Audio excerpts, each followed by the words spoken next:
ఈ 2024కి మీకు జగన్మోహన్ రెడ్డి కావాలా, చంద్రబాబు నాయుడు కావాలా? చంద్రబాబు నాయుడు కావాలి. ఎందుకు కావాలి? ఆయన అసలు పాలన బాగాలేదంటున్నారు కదా. నాకు నచ్చింది. ఎందుకని? ఆ?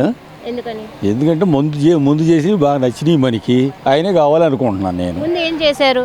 ఏం చేశారు? రుణమాఫీలు ఎన్ని తీసేశాడు కదా జగన్ గారు. ఏం చేశారని అది కూడా అడుగు చెప్తా సమాధానం. రుణమాఫీలు కానీ ఏదైనా కానీ రైతు పర్వాలేదు, మాకు రైతుల వరకు బాగా చేశాడు ఆయన. మరి జగన్మోహన్ రెడ్డి మీ రైతులు చేయలేదా? జగన్ రెడ్డి రైతు భరోసా కేంద్రాలు పెట్టారు. మాకు ఇంతవరకు తెలియదు, అది అట్ట పెట్టింది కూడా తెలియదు. అట్ట చేశాడు అన్నమాట. రాష్ట్రం ఏమీ లేదండి. ఇంకొక ఆయన నెక్స్ట్ ఆయన వస్తే రాష్ట్రాన్ని తీసుకెళ్ళి పాకిస్తాన్కి అమ్ముతాడు. పాకిస్తాన్కి అమ్ముతాడు. అది మరి ఏముంది ఇప్పుడు. నేను సచివాలయం అమ్మాడు 300 కోట్లు 200 చిల్లర కోట్లకు. రేపు రాష్ట్రాన్ని అమ్మడం పెద్ద లెక్క కాదు మనకి.